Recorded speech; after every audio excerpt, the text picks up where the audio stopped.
está volviendo un poco tradición esto del blink en la pantalla. Porque a mí me sirve de señal de que ya está grabando, pero a la gente le saca de onda. Como que piensa que algo raro está pasando. Se me fue el internet. Pero bueno, pues vamos a empezar. Sean todos bienvenidos a su podcast, Just Gente, en su capítulo número 7. Estamos el día de hoy con la química en alimentos, maestra en biotecnología, doctora en biotecnología, colega más o menos, porque pues yo no soy doctor, yo no llego a esos niveles. Supongo que, y esto va a ser un poco al aire, que fan del ballet, la ópera y la sinfónica, y más que nada mi hermana, la doctora Margarita González. Un aplauso. ¿Cómo estás, hermana? Hola, hermanito, ¿cómo estás? Muy bien. ¿Sí le atiné o no eres fan ni de la ópera, ni del ballet, ni de nada de eso? Del ballet sí, pero de la ópera no mucho. Bueno. Perdón, papá, si estás oyendo esto. Sé que no lo vas a oír, pero... No, lo sabe, porque cada vez que oye esa música me ponía a llorar, se me hace demasiado triste. ¿Cómo crees? Sí. Wow. Yo no tengo esa experiencia exactamente con él porque a mí lo que me pasaba era que me daba risa. Porque para mí de chico eran como, pues, grito. Perdón, yo sé, gente con cultura, lo siento, pero a los 6 años piensas que eso no tiene sentido. Que algo De repente. está pasando a esa muchacha, ¿no? Claro, claro. Tengo una anécdota muy buena con mi mamá de eso, porque no sé qué ópera era exactamente, pero hay una escena muy dramática, quiero suponer, en que la protagonista o una de las coprotagonistas de la ópera, como que está sintiendo dolor o como que le dan una mala noticia, no sé cómo es el rollo. La cuestión es que empieza a cantar como un ay, así como de dolor, así de ay, ay. Pero pues ya sabes, ¿no? Con la superpotencia y súper largo y así. Y me acuerdo que le dije, mamá, ¿qué le pasa? ¿Le duele el estómago o algo así? Y mi mamá se echó a reír, me dice, ay, no le digas a tu papá porque te corre de la casa, así, aunque tengas 8 años.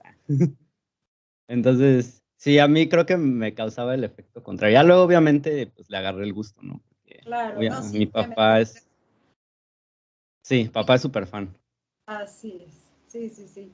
Sí, yo pensaba que la ópera era a todo volumen, entonces cuando llegué a la ópera Bellas Artes, yo ya me iba a tapar los oídos cuando me dijo, ay, no, está en un volumen muy tranquilo. Sí, también eso, ¿verdad? La piel, ¿no? Así vibraba el pulmón. Ya sé. Sí, también ese volumen era, o sea, a mí ni te cuento mis historias de terror en la primaria y secundaria porque no podía hacer tarea, no me podía concentrar con el ruido tan alto, o sea, bueno, no ruido, con la música tan alta, ¿no? Tan Pero alta, sí. sí. Pues yo pensaba que te gustaba porque creo que por ahí me contó mi papá una anécdota de que iba mucho contigo a la sala Netzahualcóyotl en UNAM a ver, pero no sé, no estaba claro si sinfónica o si ópera. Íbamos a la sinfónica, porque cuando yo estudié en la universidad teníamos bono, y entonces casi era gratis, ¿no? Entonces íbamos todos los fines de semana a ver el ballet, conciertos modernos, conciertos antiguos, padrísimos, sí. Sí. Es Te un espacio. echabas las temporadas ahí en la... Así es, en la UNAM, sí. ¿Quién toca ahí? ¿La Sinfónica de Minería? No. Sí. No, la Sinfónica de la UNAM. De la UNAM, tal cual. Sí, es su Oh, casa, okay. digamos, sí. Ah, mira, yo no sabía eso. Sabía la historia de que él iba muy seguido contigo no sé por qué, honestamente, pero supongo que porque estudiabas ahí, ¿no? Entonces, Yo me pues ya era imagino, sí. como fácil, nada más Exacto. brincarse. No, y sí quedaba cerca de la casa, no era tan lejos. O quería aprovechar el bono. También. O sea, si no te llevaba, no había bono y ya contigo, pues ya era así Exacto. como de, mira, ya hay bono. Ya puedo pasar. Sí, era padre eso cuando era estudiante. Mira, descubriendo cómo nos usaban. Bueno, a ti. A mí no. A ti No había sinfónica en la UAC.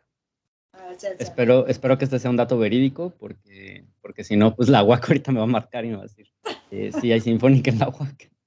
Ya. Y ya. Sí, no, pero la UNAM pues sí tiene unas sinfónicas, Sí, bastante importante. Bueno, Sala Nezahualcóyotl es bastante famosa. A nivel nacional yo creo que es de las más importantes, ¿no? Para música clásica. Yo siento que Y sí. con Bellas Artes, supongo, ¿no? También, exacto, sí, sí, sí. Ujú, ujú. Pues mira, qué interesante, porque sí, yo no sabía mucho de que si te gustaba o no te gustaba como todo el espectro clásico. Mira, la música me encanta, y a mí sí me gustan las marchas y todo lo que ponía mi papá me encantaba. Pero Mm, la música, como dices tú, para mí a veces eran gritos y la música tan triste a mí me ponía a llorar, de veras lloraba. ok. O sea, no sabía, yo era muy niñita, no, o sea, no rebasaba el sillón parada, pero, pero de todos modos yo sentía la música triste, ¿no? Sí, Y, sí, sí. Sí, o sea, es que también si no estás entendiendo qué está pasando, pasa mucho, ¿no? Como que en cualquier situación de la vida, ¿no? Si no, o sea, ayer justo estaba grabando un podcast, déjame te cuento, con un ajá, amigo que es productor musical. ajá, Entonces estábamos hablando porque él crea música para obras de teatro y para cine. Entonces justamente ayer hablábamos que la música juega un papel muy importante en teatro y en cine, porque no siendo como lo más obvio como de lo que estás presenciando, porque finalmente el teatro y el cine son muy visuales, ¿no? Entonces claro, recibe la información visual, pero la música sutilmente te deja como subliminalmente el sentimiento que debes como seguir dentro de la escena, ¿no? Entonces, muchas veces la escena parece feliz, pero si la música es triste te genera como esta disonancia, ¿no? De decir, algo ahí no está tan bien, o tal vez uno de los personajes no está como en el mood que estamos viendo visualmente, ¿no? Es como un poco la conciencia de la escena, la música, exacto. ¿no? Entonces también pasa mucho, ¿no? Con la ópera, como tú dices, o como las sinfónicas. O sea, muchas veces tal vez no entiendes como el diálogo, pero te va transmitiendo como un cierto sentimiento, ¿no? Y te va diciendo como de, ay, no, esta escena es triste. Sobre todo creo que cuando eran en etapas más tempranas, ¿no? Se jugaba menos con los contrastes, sino más bien la música acompañaba como justo el sentimiento o la escena de la ópera, ¿no? Claro. Mm. Pero sí, muy interesante, te digo, a mí pues, ¿qué te digo, no? Ya como dijimos en el podcast, así mi hermana es más joven que yo tengo 80. Ah. Entonces, sí, me consta que no alcanzaba el sillón y lloraba. Ah. Sí. Bueno, Así es pero esto. ahora al verlo ya, o sea, yo siempre lo vi en disco, ¿no? Pero Ujú. cuando fui a Bellas Artes la primera vez y vi pues todo el teatro, toda la escenografía, todos vestidos en su traje así de época y cantando y la música en vivo, no, pues es padrísimo, obviamente yo creo que no se compara con ninguna otra cosa, ¿no? Sí, claro. Oye, aparte de la música, ¿tienes otro hobby? Nunca he sabido también. Ah, pues Una mira, buena a mí me pregunta. gusta mucho coser, Ok, me gusta leer también muchísimo, siempre ok. los procuro una ¿Qué te vez al gusta día. leer? ¿Novelas? Me gusta ¿Ciencia? la novela histórica me gusta muchísimo, sí, sí, sí. O sea, ¿Historia en gen? no la historia sí, sino la historia novelada, ¿no? Que yo me la puedo imaginar. Ok, ok, pero novela histórica como mundial, novela histórica como más mexicana, novela histórica nada Pues más mira, con la época, referenciada a una época. me da por temporadas. Ahorita estoy oyendo precisamente un podcast de historia de México. Ok, Y estaba yo viendo en la televisión una serie de Bolívar y luego vi una serie que se llama El último bastión, que es la independencia de Perú, ¿no? Entonces así como que pude conjuntar la independencia de México con la de Perú, con la de Colombia, ¿no? Muy similares en muchas cosas, ¿no? Entonces, pues se ujú, me hizo muy interesante, ¿no? Y así como que me da por temporadas, ¿no? De repente, también de historia mundial, sí, también la Segunda Guerra Mundial, por ejemplo, es un tema que me impresiona mucho, ¿no? sí, Y que hay mucho, ¿no? Y todas las series que son de la Segunda Guerra Mundial y todo eso me gustan. ok. Pues eso de Latinoamérica es muy interesante, ¿no? Porque ahora que yo tengo como amigos latinos, como que me he dado cuenta que tenemos muchas similitudes en muchos aspectos. O sea, históricamente, como cosas muy repetitivas, como tal vez políticas, situaciones muy similares, ¿no? Como que nuestra curva de aprendizaje como naciones ha sido muy Oye, similar, igual, ¿no? sí, Ujú. Sí, sí, sí. Sí, es algo muy raro, ¿no? Bueno, no es raro, pero es como muy impresionante que como que nuestra huella digital sea muy similar, ¿no? Entre... exacto. La maduración fue pues claro, teníamos pues casi los mismos problemas, ¿no? Ujú. Entonces, sí, y pues yo creo que también mucho me motiva el que fui a Colombia, y que pues sí, Sí. a ver si, dices, ay, ¿por qué es célebre de esto? Y pues sí me sonaba, ¿no? Porque pues alguna vez lo oí en la historia universal, pero no los tenía en un contexto, ya ahorita como que, por lo menos lo de la independencia ya lo tengo un poco más claro. Más claro. Sí, sí, Bolívar es todo un personaje. Me interesa mucho saber como más de él, por muchas ideas que trae, Ajá. o que traía, pues, que tal vez ahora son un poco más complicadas de aplicar, pero que igualmente tienen como un fondo bastante interesante. Entonces, sobre todo la Gran América. Y eso son cosas que he discutido justo con amigas colombianas y venezolanas aquí en Estados Unidos. Pero sí, entonces la historia, no sabía. Bueno, sí sabía, debía haber sido. También viene como de casa, ¿no? Eso, Sí, un también poquito. porque a mi papá le gusta la historia. Sí, de hecho, bueno, ahorita antes de empezar a grabar, te comentaba que va a haber un capítulo por ahí en el futuro con mi papá, en donde hablamos de inventos del siglo XX. Ah, qué padre. Entonces, está interesante porque pues a él le tocó como todo el cambio de muchas cosas que tal vez son comunes como ahora, ¿no? O sea, y justo lo que le comentaba, porque para él aparte era como muy normal, así como le decía, oye, pero el refri es algo que te tocó totalmente, y me decía, ah, sí, y yo así de, ¿cómo crees? O sea, es una revolución, o sea, ni no solo a nivel, como doméstico, sino a nivel industrial, Claro. lo que representó el poder refrigerar alimentos, fue un boom total en la logística, en repartir alimentos a otros lados, en la forma de conservación y en la vida de anaquel de un producto, ¿no? Claro, sí, importantísimo, ¿no? Para las Ujú. importaciones, exportaciones, para todo. Sí, sí, que justo estaba leyendo ahorita en el artículo, ya entrando un poquito más en materia del tema del podcast, que justamente bueno, tú trabajaste con un hongo que crece en la hoja de maguey. Eh, en el artículo comentas que el maguey tenía como un auge muy importante como para los pueblos indígenas y luego con la conquista también como que se fue ahí utilizando de diversas maneras, sobre todo creo que en la industria textil, Así. en el Ixtle, pero hubo como un desuso sobre todo de las bebidas o de las partes como alimentaria del maguey debido justamente a que no se podía conservar, ¿no? Exacto. Creo que en el artículo hablabas específicamente del pulque, ¿no? Sí, así es. Sí, y bueno, pues a ver, pues ya entrando aquí en la cuestión de los honguitos, ¿no? Vamos despacio, vamos a empezar despacio. Ok. A ver, los hongos tienen su propio reino. Así. Los Pero, hongos no son ni plantas ni animales. exactamente. ¿Podrías explicar un poquito más eso? Porque esa es como que la primera cosa que resalta cuando empiezas a ver biología, ¿no? Así como que te dicen, los hongos no son ni animales ni plantas. Entonces, ¿qué son? Hongos, ¿no? Pero entonces, ¿qué es un hongo?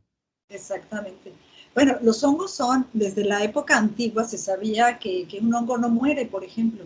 Si tú pones un hongo y tiene alimento, el hongo va a seguir reproduciéndose, reproduciéndose, reproduciéndose, y no es el ciclo de nacer, crecer, reproducirse, morir, sino que él se sigue reproduciendo si tú le sigues dando de comer, ¿no? Entonces, bueno, eso es algo también increíble, ¿no? Porque ningún otro ser vivo hace eso. Okay. Por otro lado, fue hasta que se hizo que se estudió la taxonomía, pero desde el punto de vista del RNA ribosomal, que se descubrió que, por ejemplo, las algas que se consideraban plantas, a la hora de analizar la región de RNA y compararla con la de las plantas, no coincidían. Sí tenían un origen común, pero no coincidían. Entonces, chistosamente, la persona que hizo estos árboles filogenéticos es un físico biofísico. Okay. A él se le ocurrió hacer el análisis del RNA, y resulta que pues, los hongos tienen más de animales que de plantas. Bueno, por ejemplo, sí tienen un origen común, pero después se separaron y se acercan más a los animales. tienen características, por ejemplo, el problema de que se parezcan más a los animales, por ejemplo, es que, por ejemplo, cuando una persona tiene hongos en la piel, es muy difícil quitarlo, porque lo que le hace daño al hongo nos hace daño también a nosotros. Y no es el caso de las bacterias, en donde las bacterias, por ejemplo, que son diferentes, a la hora que nosotros aplicamos un antibiótico, pues afecta a la reproducción de la bacteria, pero no a nosotros, ¿no? Entonces, el caso de que los hongos sean más parecidos a los animales, pues a veces trae esas complicaciones. Y pues, por ejemplo, todavía para las personas que venden alimentos, por ejemplo, clasifican a los hongos como plantas. O sea, están en frutas y legumbres, no tienen su propio nicho, ¿no? Sí. Entonces, bueno, y por ejemplo, no hay mucho sobre la producción anual de hongos, ni se sabe muy bien qué estados producen más, porque como que no se le ha dado el auge o la importancia que tienen los hongos, la vida, bueno, como alimento, ¿no? Es un alimento muy sano y es un alimento muy importante. Sí, ¿qué características comparten con los animales? O sea, ¿es aparte del RNA y todo esto, pared celular o alguna otra característica como comportamiento? Tienen, por ejemplo, 2 núcleos. Es una cosa extraña, pero ellos tienen normalmente 2 núcleos y cuando se van a reproducir tienen uno y se combina con otro que tiene el otro núcleo y entonces ya forman un hongo, ¿no? Entonces tienen también una forma de reproducción muy compleja. Y te digo, se parecen más a lo que le afecta a un hongo, por ejemplo, le afecta a los humanos. Tiene que ver también, bueno, obviamente son eucariotas, el DNA lo tienen también con nucleosomas, bueno, están rodeando las histonas, está asociado a proteínas, igual que las plantas también, pero en el caso de los hongos, pues sí comparten pues la forma de reproducción no tanto, pero sí, porque te digo que tienen muchas formas de reproducción, parece ser que todavía no se sabe exactamente todas, porque no se ha podido estudiar a todos los hongos, pero sí sus metabolitos, por ejemplo, son más semejantes a los que producen los humanos. Por ejemplo, tienen un arsenal de enzimas, porque como su función es ser descomponedores, entonces ellos pueden descomponer prácticamente casi cualquier sustrato, ¿no? Entonces tienen en su DNA muchísima información que va a producir enzimas, bueno, proteínas, que algunas de ellas son enzimas, que excretan al exterior y de esa manera degradan la materia orgánica, la rompen y entonces ya la pueden ellos asimilar, pero su función en la naturaleza es de ser descomponedores. Ok. Sí, de hecho tiene un nombre específico, ¿no? Lo mencionaste ahorita, es de tritófagos. Ajá, sí, es sí. El nombre. Pero sí. Hay hongos, por ejemplo, en este caso hay hongos que son, que comen materia muerta, que es el caso del hongo de maguey, porque no se comen las hojas vivas, se comen las hojas muertas. Ellos tienen unas enzimas que degradan la celulosa, la hemicelulosa y la lignina. Y muy pocos organismos pueden hacer eso. O sea, unas bacterias, hay un tipo de bacterias, y en este caso este tipo de hongos, que se llaman de la podredumbre blanca o de la podredumbre marrón, dependiendo, la marrón degradan celulosa y la blanca degradan celulosa y hemicelulosa. Ok. Y sobre todo la lignina, ¿no? Que es la parte de los troncos de los árboles, que es bastante complicada de degradar. Exacto, es recalcitrante, entonces no cualquiera puede degradarla. Ok. Y, por ejemplo, entonces tienen un funcionamiento muy similar a una bacteria. O sea, las bacterias también, en teoría, si tú les das alimento, ellas se siguen reproduciendo y les vale. O sea, se mueren hasta que se acaba el sustrato. Así su es, alimento, ¿no? Exactamente. El hongo igual, o sea, se muere hasta que se acaba el alimento. Su alimento. Yo tengo una duda de los hongos, porque esto no lo recuerdo bien, pero también cuando se reproducen son clonales, ¿no? O sea, producen clones del mismo hongo. O sea, no es como que se combinen 2 genéticas diferentes, sino se copian nada más. Se llama reproducción vegetativa. Entonces tú puedes tomar micelio de un hongo o puedes tomar el cuerpo fructífero y tomar un pedacito del cuerpo fructífero y poner en un medio de cultivo y se va a crecer un hongo idéntico, pero es clonal. Ahí sí sería reproducción clonal. Pero, por ejemplo, en la naturaleza, los micelios, no hay masculino y femenino, si le ponen signos, más y menos, ¿no? Entonces, cuando un micelio más entra en contacto con un micelio menos, hay una reproducción, digamos, sexual. No se llama exactamente sexual porque no tienen sexo, pero forman, ya es otro tipo de reproducción. O sea, ¿tienen como dos mecanismos de reproducción? Sí, sí. ¿Y aplica para todos o solo es como característico de un tipo de hongo? O sea, ¿solo un hongo puede tener las dos o solo tiene una de las dos? Bueno, no se han estudiado todos los hongos porque algunos de ellos pues todavía ni se han descubierto, ¿no? Entonces decir que son las dos únicas formas yo creo que no sería correcto. Yo creo que hay otras, pero porque por ejemplo están las esporas también. También hay espora positiva, espora negativa, se unen y se forma micelio, ¿no? De un hongo que va a tener una recombinación genética. Sí. Pero hay, es el caso de las esporas. Pero en el caso del micelio, el micelio puede ser reproducción vegetativa y así lo puedes reproducir y reproducir. Aunque si tú lo reproduces mucho, al igual que las bacterias, puede haber mutaciones. Ya, y en caso de este hongo de maguey, ¿utiliza una, dos, o cuál es la que utiliza para reproducir? Pues mira, yo tengo la teoría de que estos hongos son micorrízicos, o sea, están asociados a las raíces. Ok. Entonces, yo pienso que, bueno, ellos a las hojas del maguey, al morir las hojas de maguey, que quedan en la parte baja, estos hongos, cuando hay condiciones apropiadas, como es que haya lluvia y haya calor, como es en esta temporada es donde salen, entonces el micelio se une y forma el cuerpo fructífero. También hay que decir que los hongos no tienen tejido diferenciado. Entonces, un cuerpo fructífero es como decir las manzanas de un árbol, ¿no? Todo el mundo dice que es el hongo, pero realmente el hongo es lo que está abajo de la tierra y asociado a las raíces de las plantas. Y nosotros solamente vemos la manzanita, ¿de cuenta? Pero ese cuerpo fructífero son muchas hifas, así pegadas, haz de cuenta.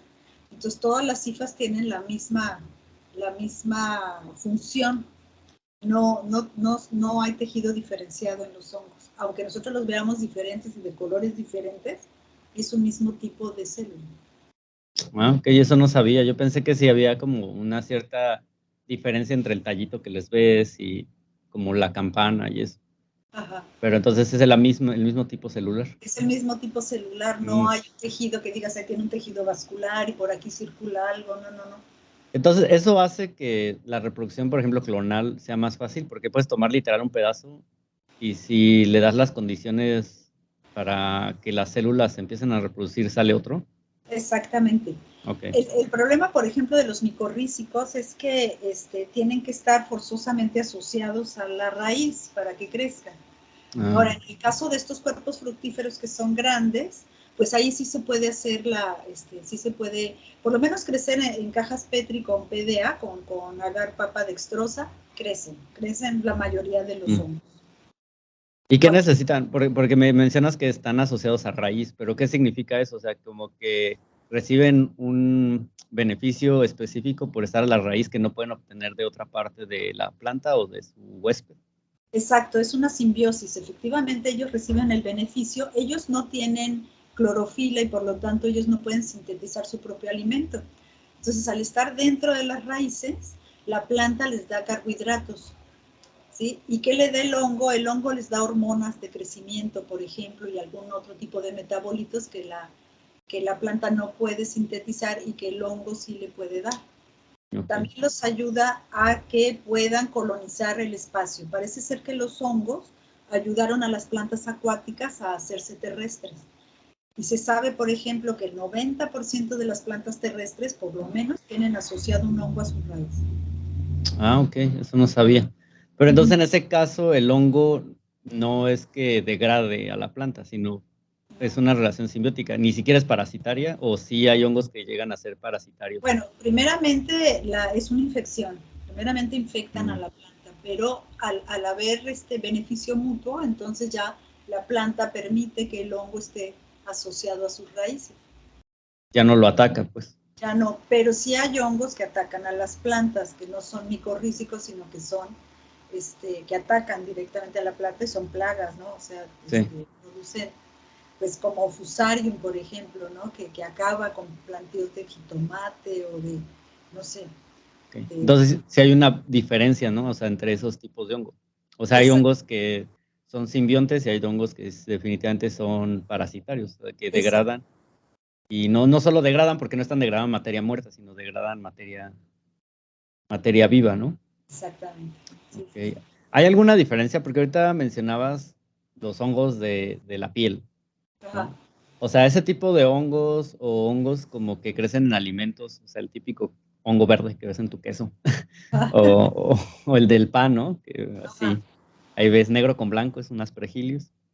Todo eso, ¿cuál es la diferencia? ¿Por qué estos hongos que podemos encontrar, por ejemplo, en el maguey o en el bosque, tienen esta estructura tan diferente de un hongo que crece en un pan? O sea, ¿qué los hace tan diferentes? O sea, la misma especie, los beneficios de, no sé, o sea, de que uno crece en un sustrato y el otro no sé.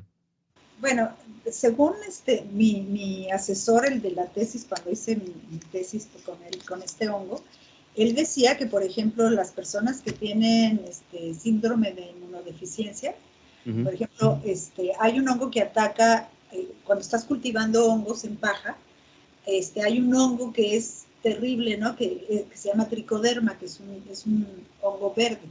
Entonces, este hongo es antagónico del hongo que estás cultivando, ¿no? Entonces, si logra ganar, digamos, tricoderma, pues se acaba, ¿no? Si no, el hongo que estás cultivando mantiene raya tricoderma, pero él me decía, este tricoderma es el mismo que ataca a las personas que se les hacen estas manchas en la piel.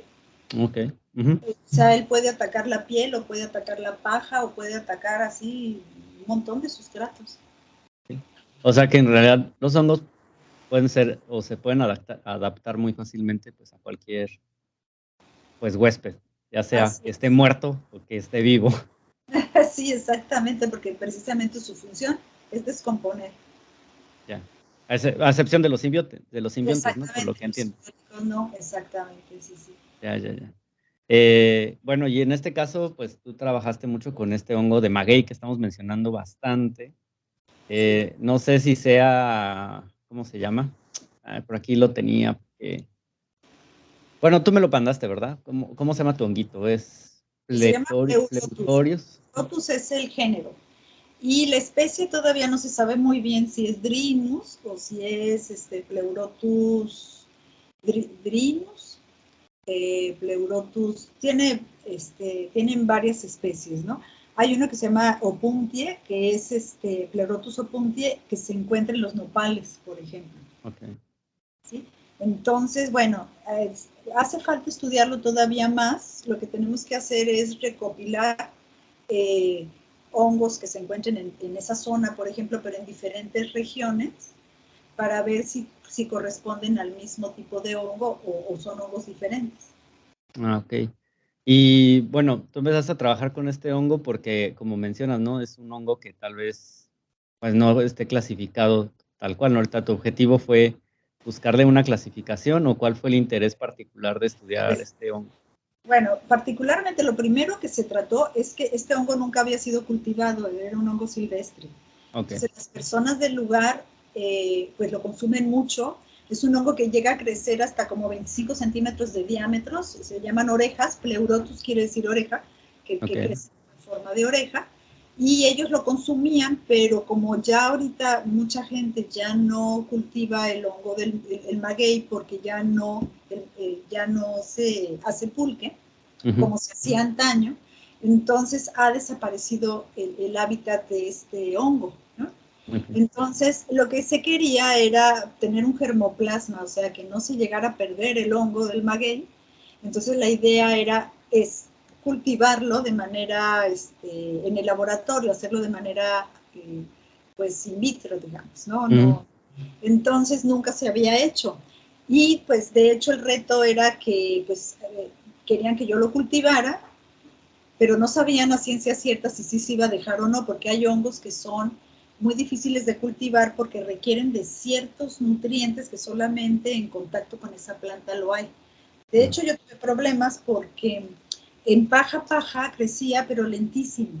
Primero hicimos unas pruebas en cajas Petri con paja y para ver si crecía el hongo, ¿no? Entonces poníamos el hongo y íbamos midiendo cuánto crecía el micelio. Medíamos así radialmente, medíamos, hacíamos la caja Petri y la poníamos así, le hacíamos un cuadrante y íbamos viendo cuánto crecía, ¿no? Y crecía muy poco. Entonces me dijo, bueno, yo creo que lo que él necesita es algún nutriente que le da la hoja de maguey. Entonces fuimos por hojas de maguey secas y dijimos, bueno, pues las voy a cortar, ¿no? Y las voy a hacer como la paja. Pues resulta que la hoja es durísima, es como si fuera madera, pero madera, o sea, le pegábamos de hachazos y el hacha rebotaba, ¿no?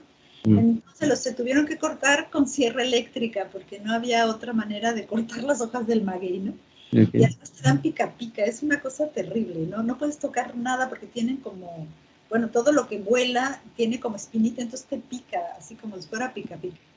Entonces después lo que él me dijo, bueno, pues vamos a remojarlas, vamos a que se fermenten, y de esa manera a lo mejor es más fácil cortarlas. Efectivamente las fermentamos, se pudo cortar más fácilmente, y entonces esas hojas las revolvimos con la paja, y de esa manera empezó a crecer mejor el hongo, sí le gustó así. Ah, ok. ¿No había riesgo que con la fermentación las bacterias pudieran competir por alguna sustancia o tenía un tratamiento especial ya eso? Pues fíjate que ya en esta planta que está en el INECOL es el Instituto de Ecología de aquí de Veracruz, ellos ya tienen ya muy estudiada la cuestión del sustrato. Entonces, efectivamente, el sustrato se tiene que fermentar porque precisamente hay unas bacterias que van desdoblando algunos de los nutrientes que tiene la paja, ¿no? O el bagazo. Ellas son las únicas que pueden ir rompiendo esta celulosa y hemicelulosa y lignina, sí, le van haciendo así como que pequeños cortecitos. Una vez que ya dejaron el sustrato pues más atacable, digamos, para el hongo, más digerible para el hongo, lo que se hace es que se pasteuriza la paja. Esto se pone en vapor de agua caliente a máximo 65 grados, no más de eso, para hacer que proliferen las bacterias termófilas. Entonces, en este caso, digamos que elimina las bacterias que estaban mesófilas. A temperatura ambiente, exacto. Crecen estas termófilas que degradan, y entonces de ese modo se consiguen dos cosas. Una, que se degrade un poco más el sustrato por el calor, estos microorganismos, y otra, que no queden microorganismos que sean antagónicos al hongo. Oh, ok. Entonces sí tenía esa duda porque una vez que activas las fermentaciones, pues obviamente las poblaciones bacterianas crecen demasiado, ¿no? Y le pueden competir al hongo. No sé, ¿tiene el hongo algún depredador? Eso, bueno, regresa un poquito como a las generalidades de los hongos. ¿Tienen algún depredador? Sí, claro que sí, los insectos. Los insectos como depositan. Entonces, si hacen eso, hacen cavernas dentro de los hongos y va ahí. Ok. O sea, ¿en el cuerpo fructífero o desde adentro? En el cuerpo fructífero. Los depredadores, bueno, es que, por ejemplo, si se te contamina tu paja, ya con el micelio, o sea, lo que se hace es que se hace un inóculo primario, digamos, en sorgo o en alguna gramínea, por ejemplo, puede ser trigo, puede ser sorgo, puede ser mijo, ¿sí? Se ponen en agua, se hinchan, se esterilizan, eso sí, y se le pone el micelio del hongo a que empiece a englobar todos estos gránulos, ¿no? Entonces ya una vez que se queda completamente blanco, o sea, totalmente de micelio, esos granitos se deshacen un poquito y se ponen en la paja. Okay. Entonces la paja se hacen capas, ¿no? Se pone una capa de paja, una capa de este inóculo, ¿no? En los gránulos que queda pegado el micelio, y así se van haciendo capas, cierras la bolsa y la pones a incubar en oscuridad. Bueno, en ese momento allí, si no lo hiciste con cuidado, ¿sí? Y algunos de tu materia prima tiene hongos, generalmente en esa etapa lo que pueden atacarle son los hongos. Ok. Pero ya una vez que el hongo invadió toda la paja, se empiezan a formar como una especie de botones blancos que se llaman primordios. Entonces, en ese momento tú ya sabes que lo tienes que quitar de la oscuridad y lo tienes que poner en luz y sombra, alternativamente. Y entonces así como que explota, como que ese primordio da el cuerpo fructífero y en 7 días tienes un hongo así grandotote. Bien formado. Y ya en esa etapa emiten un olor que es atractivo para los insectos. O sea, ¿pero ahí no los atacarían los insectos o...? Ahí los atacan los insectos, entonces tú Ok. tienes que tener a los hongos en un lugar con mallas y con filtros de aire y todo para que no vayan a entrar, porque con que entre uno, las moscas son también las portadoras de huevecillos, ¿no? Que van y depositan ahí también. Entonces hay que evitar moscas, hay que evitar cualquier tipo de insecto. Ok. Y este hongo tiene un ciclo similar a, por ejemplo, yo aquí en Estados Unidos tengo la experiencia de que ahorita ya va a ser la época de honguitos, ¿no? Claro, sí, Entonces, aquí lo que hacemos es, cuando vas de caminata al bosque, pues hay ciertos hongos que se pueden comer, ¿no? Son comestibles. Aquí en especial hay uno que el año pasado recolectamos, ahí en el bosque literal, que se llama, bueno, le dicen Chicken of the Woods, como pollo del bosque. Ajá. También se me hace muy similar al que tú describes del maguey, porque son como hojas, como orejas, que salen del tronco, ¿no? Como por capas. O repisas. Ajá, como repisas. Nada más, esta es como naranja con blanco, está así. Hasta yo también le pregunté porque un amigo un amigo que vive aquí, es el que ya lo conocía y decía, ese es muy bueno, sabe a pollo, por eso le llaman pollo del bosque, porque tiene un sabor muy similar al pollo, ¿no? Y yo le decía, pero es que tiene colores. Le digo, los de colores no son venenosos. Me dice, no, ese no. Y, y lo que él me comentaba, lo que aprendí de él es que las orejas y todo eso salen del tronco por la lluvia o por estos factores ambientales, pero como tú mencionas, el hongo está dentro del tronco, o sea, todo el cuerpo del hongo está, o sea, todo el tronco está infectado con el hongo y ya solo por estas lluvias o lo que sea, como que explota y se sale para afuera, ¿no? Exacto. Pero luego viene el cambio de clima otra vez y estas orejas como que se secan o se caen, o, pero al siguiente año vuelve el tronco a generar estas orejas otra vez, Sí. así, hasta creo que se acaba el tronco, obviamente, y ya no hay como más comida. Este hongo del maguey trabaja de manera similar, o sea, es un hongo que vive adentro del maguey y solo explota y luego vuelve a meterse y explota. Exactamente. Y la segunda pregunta de una vez, ¿este hongo es simbionte o o consume? Ajá. Es saprófito y es simbionte. Yo estoy segura, porque este hongo sale de adentro del maguey, haz de cuenta, sale entre las hojas. ¿Sí? Okay. Cuando cortaron una vez un maguey, pues se veía, haz de cuenta, que todas las raíces, pero como con un polvito blanco, ¿no? Entonces yo creo que sí, el hongo no se sabe bien, ese hongo no se ha estudiado bien, pero yo casi estoy segura que está asociado a la planta y que sale precisamente, como dices tú, cuando llueve solamente. En la parte de abajo tiene como unas laminillas en donde están las esporas. Entonces, cuando el hongo se seca, deja esporas que el aire se lleva, los animalitos, y entonces va haciendo micelio en el suelo, pero en otra zona. Ah, ok, esa sería como su manera de reproducción, o sea, dejar las esporas después de la temporada, se puede decir. Exactamente, sí quedan las esporas ahí. ¿Tú utilizaste espora o directamente el hongo? No, yo no usé esporas, yo usé el hongo, es el cuerpo fructífero, se lava bien, se lava con cloro para que no vaya a tener bacterias, y en una cámara de flujo laminar se abre con unas pinzas estériles, tomas un pellejito y lo pones en un medio PDA, que ahí lo dejas y empieza a salir como un solecito, ¿haz de cuenta? Entonces, en el momento en que empieza a salir el micelio, lo aíslas.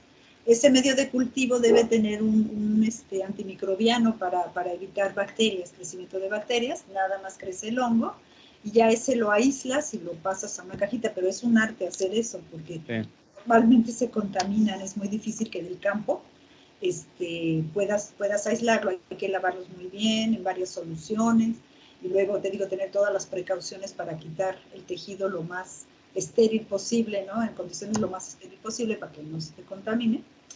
Y ya una vez que logras ponerlo en una caja Petri que no se contaminó y que ya empezó a salir el micelio, pues de ahí ya puedes ir haciendo tus resiembras regulares y ya tienes ese hongo, ya tienes tu germoplasma, pues.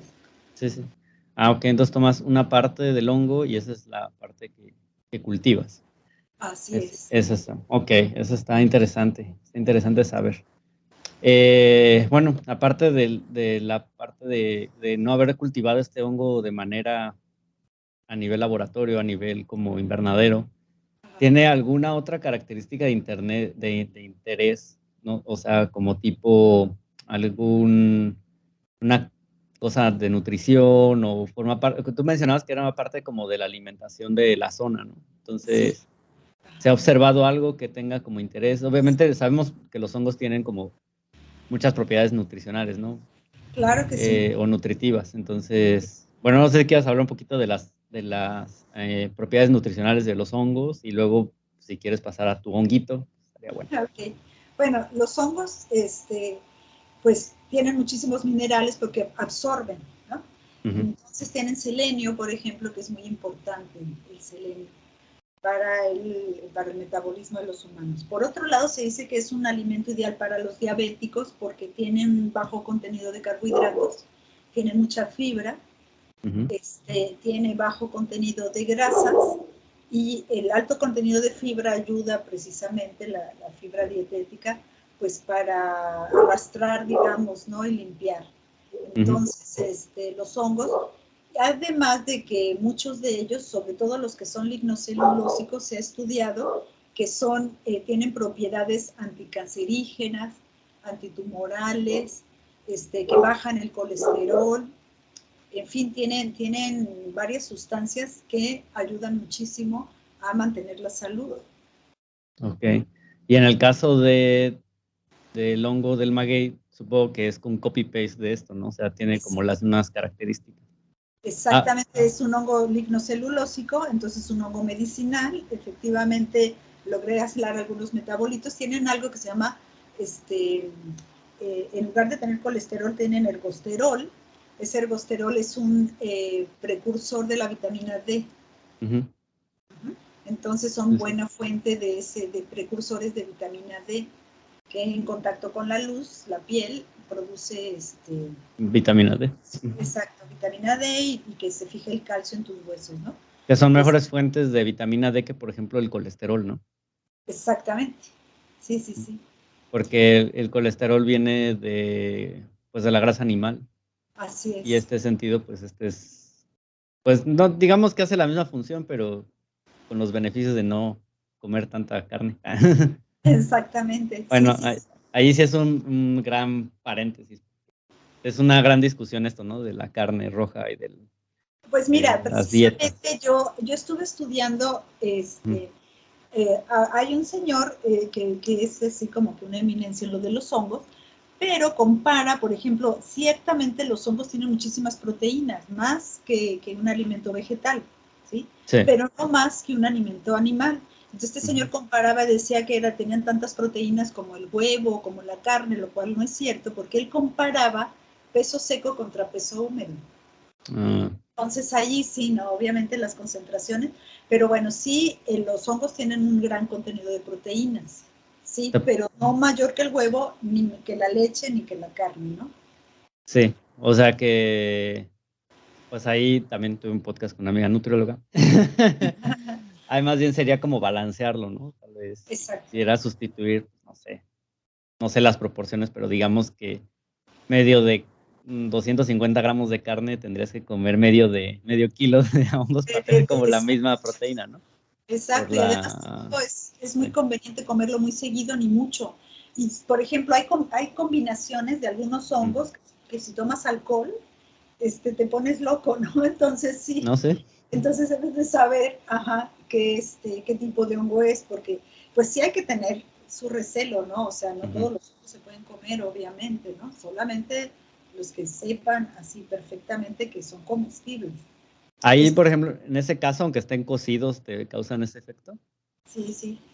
Ok, porque te voy a comentar por eso, porque justamente este hongo que te comento, el del pollo, no el hongo del pollo, sino el que es el pollo del bosque, ¿Pollo? el que sabe a pollo, se le ocurrió a estos dos muchachones comérselo crudo en el bosque, porque decían, es comestible, y les empezó a doler la cabeza, y yo como que sí sabía, digo, yo no soy experto en hongos, pero obviamente sí sabes que si hay ciertos factores antinutricios o antinutricionales o ciertos componentes que mientras no cocines el hongo o mientras no cocines ese alimento, pues te producen este tipo de efectos, ¿no? Entonces, claro. Ajá. Entonces, ¿este hongo tiene algo de eso? ¿Alguno de esos? Pues sí se lo comen asado, no lo ¿Qué comen. son? ¿Alcaloides? No, no son alcaloides, ¿no? No, son alcaloides. Eso ya es como alucinógeno. Exacto, sí, no, sí. Ay, Dios mío. Pues es una gama de compuestos muy diferentes unos de otros, pero que sí tienen este potencial, ¿no? De hecho, los hongos pues deben de Tóxico. tener, exacto, para evitar la depredación también, ¿no? Sí, sí, sí. Obviamente tienen esos componentes.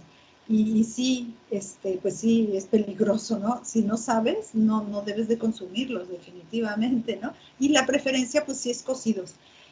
Por ejemplo, en este caso, este hongo que consumen las personas, lo consumen asado en el comal. Ok. Se lo comen con tortilla y salsita, pero ellos nos comentan que se lo comen asado. Una característica que tiene es que es de un color blanco precioso. O sea, haz de cuenta que estás abriendo un champiñón. Es blanco totalmente. Okay. ¿Sí? En contrario a los pleurotus, que el color no es muy agradable, son grises y medio transparentosos, ¿no? No, su carne es blanca totalmente y así maciza como la de un champiñón. Sí, son como estos, ay, ¿cómo se llaman? Pues como las setas, pero ya se me fue el nombre. De unos que incluso hacen como sustituto de carne, o sea, como que te dicen, ese hongo, ¿no? Hacen hasta hamburguesas de ese hongo. Ahorita se me fue el nombre. Bueno, Ya. ahorita me acuerdo. Bueno, eso es medio café, pero si lo abre, sí es blanco, blanco, blanco. Ya, ajá. Pero este dices es blanco totalmente. Este es blanco y cuando va pasando el tiempo, la parte de arriba se va poniendo amarilla, amarilla, amarilla. Ah, ok. ¿Eso es un indicativo de que de la madurez o si hay un cambio como en el Pues mira, sabor o en el color de los hongos la es toxicidad? increíble. Es un problema clasificarlos taxonómicamente porque los hongos son del color de lo que comen y también de la combinación de dióxido de carbono y oxígeno. Por ejemplo, si están en un ambiente de mucho dióxido de carbono, pueden crecer torcidos o de otra forma, ¿no? Y si tienen un hábitat diferente, los colores son diferentes, aunque sea la misma especie, el mismo género y la misma especie en hábitats diferentes, pueden tener coloraciones diferentes e inclusive forma diferente. Ok, entonces un mismo hongo, dependiendo de la situación en la que se encuentre, puede cambiar totalmente su fisonomía. Así es. En el maguey es blanco, blanco, Sí. blanco, pero en las pacas de paja con un poco de maguey eran blancos y después se iban poniendo como amarillitos la parte de arriba nada más, pero si los abrías de adentro, totalmente blancos. Okay. Y en ese sentido no hay confusión, o sea, si ves uno y tal vez la misma especie de otro, pero nada más por el ambiente cambia. O sea, Pues que se claro, hace como un análisis de ADN o de RNA para saber qué hongo es en realidad. exactamente, es la única manera de poderlos diferenciar bien, porque por ejemplo han clasificado taxonómicamente dos hongos que parecían muy diferentes y a la hora que hicieron su DNA se dieron cuenta que era el mismo, o al revés, hongos que eran casi idénticos y a la hora que hacen el DNA se dan cuenta que eran diferentes. Ok. Y a ver, ya fantaseando un poquito aquí en este sentido, ya ahorita despertó mi pequeño científico interior. Si le das el sustrato, por ejemplo, dices que depende de lo que comen, cambian como su fisionomía, pero también cambian como sus propiedades.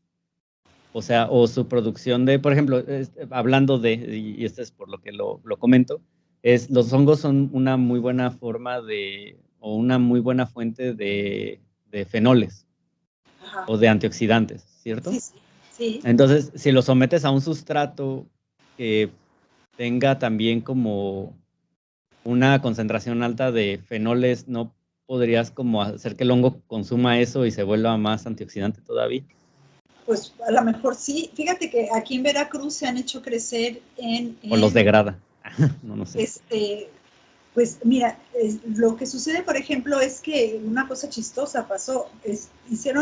Pues han probado un montón de sustratos de desechos agroindustriales para producir los hongos. De hecho, hasta en papel de oficina crecen. Pero el problema del papel de oficina es que los hongos absorben las tintas, por ejemplo, y entonces ya no serían comestibles. Y en el caso de los antioxidantes que tú mencionas, yo me imagino que sí, pero por ejemplo, en el caso lo hicieron crecer en pulpa de café. Tú sabes que para obtener café hay que quitarle la cobertura, que es la cereza, ¿sí? Sí. Entonces, esa es bagazo, es algo que ya no sirve, pues lo usan para precisamente cultivar hongos comestibles, y se dieron cuenta que estos hongos estaban absorbiendo la cafeína, tenían cafeína. Entonces, pues, así que no es muy, muy conveniente hacerlos crecer, porque pues sí pueden absorber cosas del medio. O si el medio, por ejemplo, tiene arsénico o metales pesados, se ha visto que los hongos lo absorben. Ok, o sea, tienden a ser bioacumuladores también. Sí. Yeah. Porque sí, hasta inclusive ciertos animales son bioacumuladores, ¿no? Por ejemplo, los pescados, los bivalvos son bioacumuladores de metales pesados. Entonces, el hongo tiende a hacer como un poco esta función. Ok. Pues estaría interesante investigar, ¿no? O sea, si pudieras como tal vez potenciar algún beneficio de acuerdo a la alimentación que le das al hongo, pues sería algo interesante de estudiar. ¿Cómo no? Claro que sí. Sí, hay muchísimo que estudiar.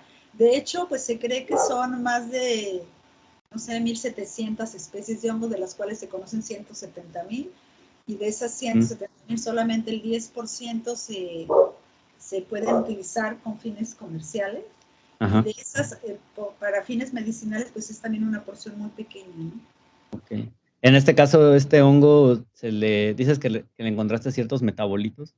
De cierta manera evaluaste como, por ejemplo, esta capacidad antioxidante. Es la primera que se me ocurre porque normalmente cuando analizas un alimento o así que le quieres buscar un beneficio, pues normalmente el primero que le buscas es la capacidad antioxidante, ¿no?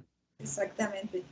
Sí, tienen esa capacidad antioxidante, y también parece ser que los azúcares que también tienen propiedades anticancerígenas, pero en el caso de mi estudio, pues no hice una extracción con un solvente polar, sino que utilicé hexano, acetato de etilo, cloroformo.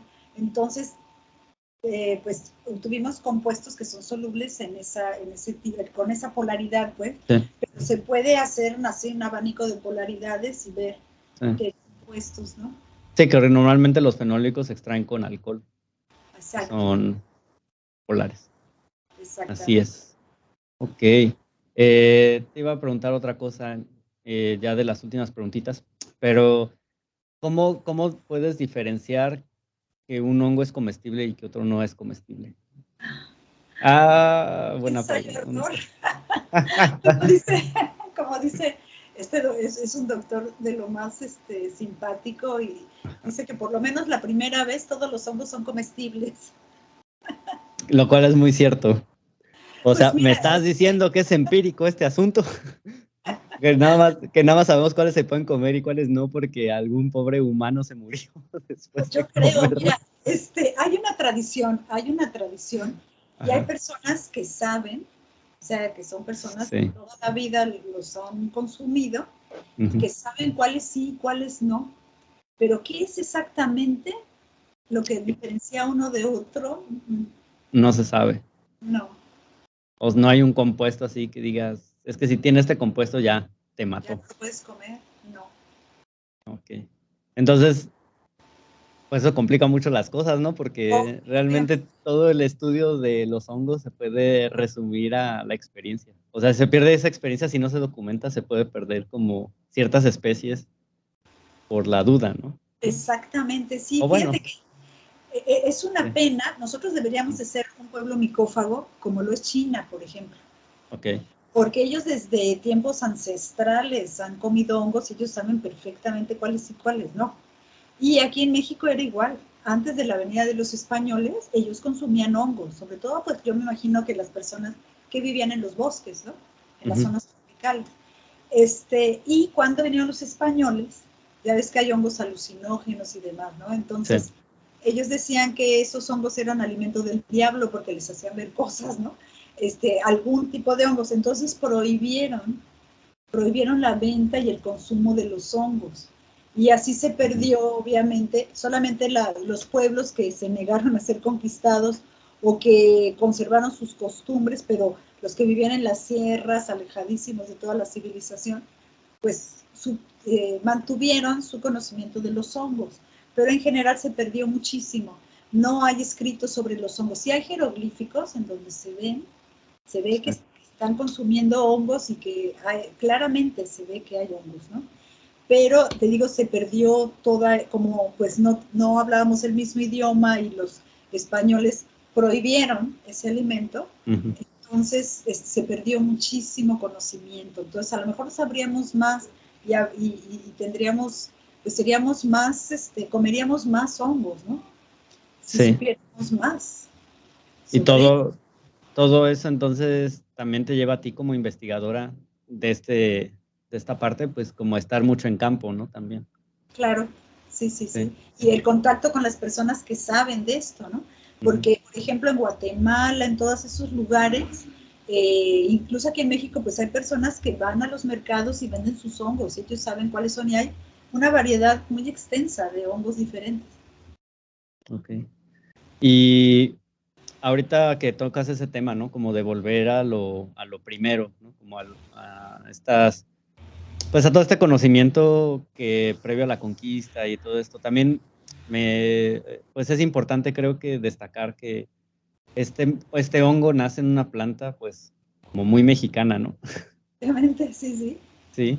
Y que también, pues, esta planta también, tal vez últimamente, en los últimos años, no ha caído como como que ha tenido un resurgimiento, ¿no? No solo por el tequila o ahora la onda del mezcal, pero sí ha tenido como un resurgimiento y pues es importante como ir rescatando este conocimiento, ¿no? De los pueblos. Exacto. El maguey le llaman la planta milagrosa, bueno, se llama agave salmiana, por ejemplo, es el que es, y agave quiere decir maravilla en latín. Y era maravilla porque crecen en suelos muy pobres, donde otras plantas no pueden crecer. Por ejemplo, el maíz, el frijol no pueden crecer en ese tipo de suelos que son pobres. Y pueden sobrevivir a 7 años de sequía, por ejemplo. Okay. Porque como son plantas que tienen un sistema fotosintético diferente a las plantas que no son desérticas. Estas plantas tienen una cutícula muy gruesa, que evita la evaporación, ¿no? Entonces, una hoja de maguey puede llegar a pesar 30 kilos, una sola hoja. La planta puede llegar a medir 3 metros, son plantas gigantescas. Y ahorita lo que están, lo que nos explicaban en esta zona, porque fui a campo para ver dónde crecía el hongo, porque para mí era una curiosidad. Yo, en el último lugar donde me imaginaba ver un hongo era en una zona semidesértica, ¿no? Sí. Y resulta que, pues sí, que allí crecía el hongo. Entonces, nos dijeron que hay muchas personas ahorita, por ejemplo, los noruegos están muy interesados en hacer biocombustible, o sea, de bioetanol, de las hojas de agave, porque son muy ricas en azúcares. Okay. Entonces, no es un cultivo alimenticio, ¿verdad? Porque no nos alimentamos de las hojas, y aparte, pues se pueden hacer crecer en suelos pobres con poco riego, entonces es algo que pues podría resurgir de alguna manera este tipo de cultivos. Y pues yo pienso que al cultivar más el hongo del maguey, pues al cultivar más maguey, pues entonces el hongo tendría más hábitat, ¿no? De dónde crecer, claramente. Y bueno, finalmente, pues la intención de este estudio, aparte de crecer este hongo a nivel, pues laboratorio, se puede decir, o a nivel académico, ¿se le puede ver alguna otra aplicación para el futuro? Pues sí, claro que sí. Por ejemplo, lo que tú me decías que cómo saber si un hongo es comestible o no. Bueno, de los que sí sabemos que son comestibles, esos se pueden cultivar a escala, ¿no? Entonces, realmente a nivel laboratorio es el primer paso para hacerlo ya escalar la producción a modo de después ya hacerlo ya a nivel ya para comerciar con él, ¿no? Entonces, por supuesto que sí se puede utilizar para venderlo, para comer. Ya. Ok, pues está muy interesante, pues ya nos iluminaste mucho con este mundo de los hongos, que la verdad pues para mí es muy desconocido. Bueno, tenía cierto conocimiento sobre él, pero la verdad siempre me causaba mucho conflicto, inclusive desde la clasificación, ¿no? Y las características como tan raras que tienen los hongos. Exactamente, porque justo, y con eso empezamos el podcast, es como esta definición, ¿no? De que son parecidos a los animales, pero son como más una planta también. Y pues ahí como que hay un hueco, ¿no? Y por eso tienen su propio reino, ¿no? Así es. Y son tan diversos también, porque una planta, un animal, pues como que puedes identificarlo de cierta manera fácil, ¿no? O sea, pues decir, eso es una planta o eso es un animal. Pero un hongo, pues puede venir como decíamos, ¿no? En el pan, y no se parece en nada a un champiñón. No. Y es como esa pelusa está relacionada con el champiñón de mi pizza. No tiene sentido, ¿no? Son hongos porque filogenéticamente provienen de la misma rama, nada más que hay hongos imperfectos, por ejemplo, que no hacen cuerpos fructíferos, que son esos que salen en el pan y en los jitomates y eso que son peluditos, ¿no? Sí. No, y también, o sea, el hongo de tu baño, ¿no? El moho, sí, ahí ese, que luego lo quitas ahí.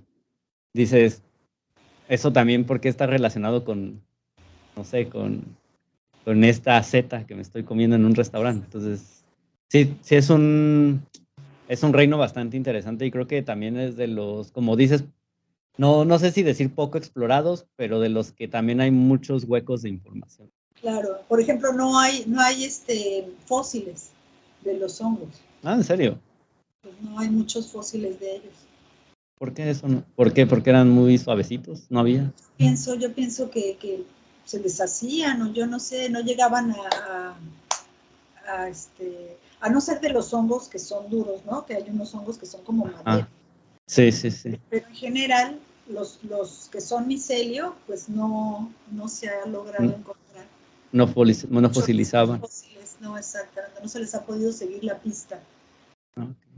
Eso, fíjate, eso yo no tenía idea. O sea, a mí se me haría lógico que hubiera, desde que puedes encontrar como plantas o hojas fosilizadas, ¿no? Han dicho que han encontrado bacterias, yo no entiendo cómo le harán, pero dicen que han encontrado bacterias, pues bueno. Pues bacterias más o menos grandes, sí, ¿no? De esas que hay bacterias que son de centímetros, ¿no? Es así, se pueden como más o menos ver ahí. Exactamente. Una megamiba. Sí. Así es. Pues bueno, pues eso yo creo que está muy interesante. Pues muchas gracias por compartirnos un poquito aquí de tu trabajo, de lo que investigas. Pues, conozco muy poco, pero de lo poco que conozco sí son apasionantes. Sí sabes mucho. Y ya, ¿cómo te pareció? ¿Bien? ¿Nerviosa? Ya se te fue. Ya sabes de qué iba. Ya sé de qué iba y me la pasé súper genial. Qué bueno. Pues ahí cuando gustes, este es tu podcast, para cuando quieras hablarnos de otro tema, ya sea de los honguitos o de algún nuevo proyecto o de alguno que has hecho. Tú trabajaste con frijol en tu tesis de licenciatura, también podemos hablar de eso. Ahí sí me puedo defender más. Perfecto, platicamos de los frijoles. Estaría bueno, fíjate. A mi papá también le gustan. Sí me gustaría mucho platicar de eso. Entonces podríamos ahí medio planearlo y hacer uno de los frijolitos. Porque sí, me gustaría mucho. Justo el podcast que te envié es relacionado también. Lo voy a oír ahorita. Sí. Esa es de una amiga que estuvo aquí, se llama Victoria, que trabajó también con proteína de frijol. Qué interesante. Sí. Sí, muchas aplicaciones. Ese es un muy buen tema y ya, luego nos los podemos echar. No, pues tú hiciste toda una recopilación bibliográfica de ahí. De hecho, así mi tesis salió mi referencia era la tesis de mi hermana. Ay, qué bonito, yo siento muy bonito que haya servido de que alguien la leyó. No, deberías cobrarme. Sí, yo te hice todo el trabajo. Pero sí, muchas de mis referencias bibliográficas pues las saqué de ahí de tesis. Ese trabajo. Sí. Mi tesis me encantó hacer la tesis porque pues prácticamente la investigación, pues puedes investigar lo que tú quieras. Tienes la metodología y puedes investigar de lo que quieras, ¿no? Entonces te abre las puertas, no sé, pues a lo que quieras. Sí. Y sobre todo el área sobre todo estas como alimentos como mexicanos, se puede decir. Bueno, vamos a poner mexicanos, aunque frijol hay en todos lados, ¿no? Y mongos también. Pero que se consumen muy especialmente. De manera local. Sí, justo tienen como muchos beneficios naturales, ¿no? Entonces se les ha encontrado ya el amaranto, el frijol, el maíz, sobre todo los maíces nativos, ¿no? Los que tienen como color, pues que también son fuente de antioxidantes. Todo esto pues ha generado como un boom, ¿no? En la parte nutracéutica en México, ¿no? Como relacionado con la investigación de beneficios pues, nutracéuticos a la salud. Sí. Así es esto. Pues muy bien, pues yo creo que con esto cerramos el podcast. Pues muchas gracias por venir, súper bienvenida. Ya quedamos en la segunda parte, ahí para después. Sí. Ya te volviste también fan. Bueno, ya vas ahí a seguir el podcast también. Claro que sí, por supuesto que sí, te felicito. No. Que hagas eso, sí.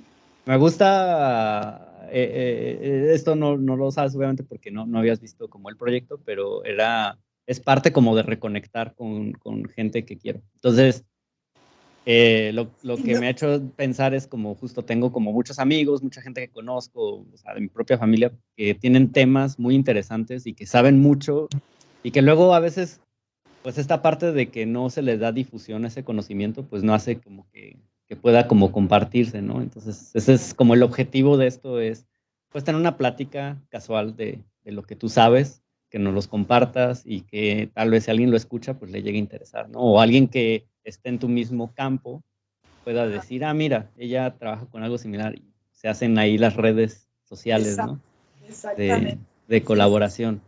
Entonces tiene mucho eso, ya eso depende de cada quien. Para mí simplemente es pues tener un buen rato de charla y de charlar de algo diferente, ¿no? También claro. Luego charlas como de tu día a día y de cómo te ha ido bien, no sé qué, y está bien, porque también pues eso es necesario, pero muy pocas veces también te das la oportunidad de como platicar de algo que te apasiona o de algo que conoces, ¿no? Claro. En este caso tú y yo tenemos muchas cosas en común, ¿no? Tú y yo tenemos muchas cosas en común, por eso está bueno el podcast y por eso luego hablaremos de frijolitos o de alguna otra cosa de alimentos. Sí, muchísimas gracias. Pues bueno. Te agradezco un montón, me la pasé súper. No, gracias a ti por participar. Y pues nada, gente, pues nos vamos despidiendo. Ya saben, síganos en nuestras redes sociales como Just Gente en Spotify, YouTube. También síganos en nuestros otros contenidos como es Sobremesa, el podcast que hago con Claudia Páez, y Make Ruido, que es el podcast donde hablamos de conciertos y de música con Elizabeth Juárez. Síganlos y nos vemos en la próxima. Muchas gracias. Adiós.